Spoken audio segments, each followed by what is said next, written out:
Let's make a pie that's sweet, tangy, and gorgeous enough to make your dinner guests gasp before they even taste it. Hi everyone and welcome to Abhishek's kitchen. Today we are going to make a rhubarb, raspberry and apple pie. So let's get started. Starting with the crust, aka the butter blanket of dreams. In your stand mixer, toss in the flour and cold butter cubes. Yes, cold, not left it out while you scrolled Instagram butter. We want this to resemble sandy beach vibes minus the tan. Next, add powdered sugar and mix. Next, add milk and egg yolks and mix. Mix until the flour is just combined. Do not overmix the dough. If you overmix the dough, the butter gets too incorporated into the flour instead of staying in small pockets. These little butter chunks are what melt in the oven and create layers that is flaky. Also, if you overmix, gluten will develop, which makes the dough elastic and chewy and not tender and flaky.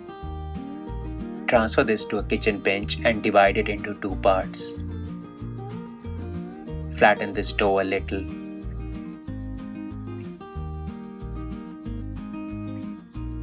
Place this on one side of the long cling film. Next, overlap the dough with other half of the cling film, leaving some space between the flattened dough and cling film.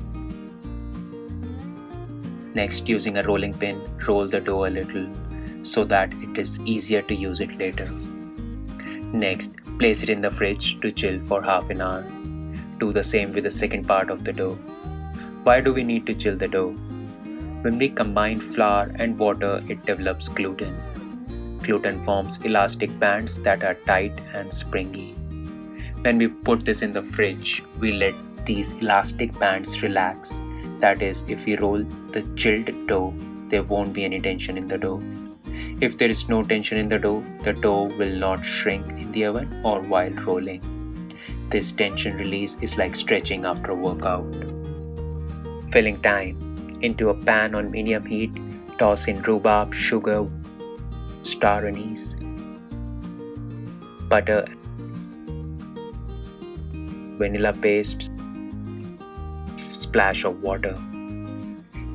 Let that bubble into cozy little stew. The rhubarb will be cooked when it's soft but also maintains its shape. Strain the rhubarb. Yes, we are separating the drama from the juice. Transfer this strained liquid with star anise to medium flame and reduce this liquid. We are reducing this because we don't want pie filling to be liquidy, as the liquid will create a lot of steam and can destroy our pie top layer. It's ready when it coats the back of a spoon like a warm caramel hug. Add rhubarb, raspberries, chopped apples, and that creamy reduced syrup into a bowl. Don't forget to fish out that star anise. We want spice, not dental emergencies. Let this chill out to room temperature. Time to roll out that chilled dough between parchment paper. No need for extra flour. This is a mess-free and non-stick magic. Roll it to about 1 to 2 mm.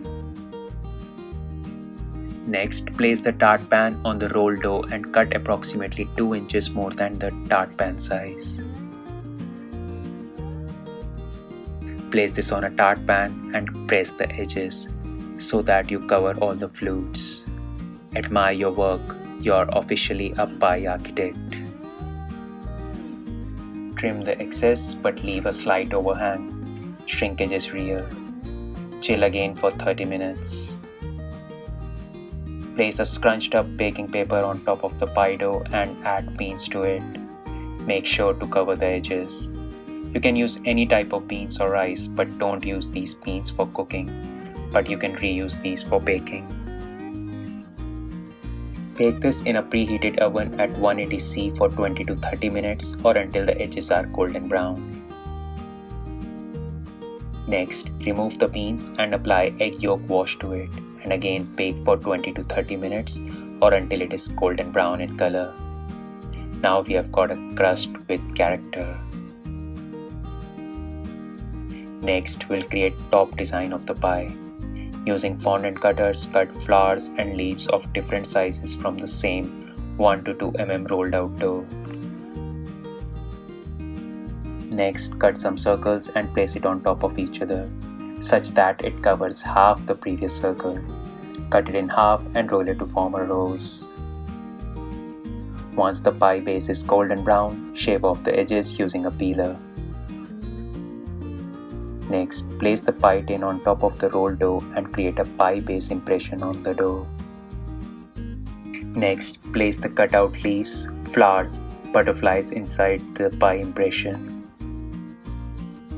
Once the base has cooled down to room temperature, add the rhubarb filling inside it. Apply a bit of egg wash around the crust to help the top stick. Next, place the pie design on top of the pie. My design broke, but I placed half the design at one time. Once placed, cover the divided line with more flowers and leaves and remove the overhang by pressing with your thumb so that it locks the pie. Final egg yolk wash. Bake for 45 minutes until it is golden brown and your house smells like a fairy tale.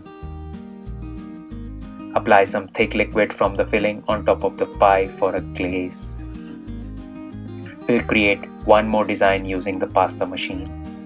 Pass the pasta dough through spaghetti machine to get thin strands.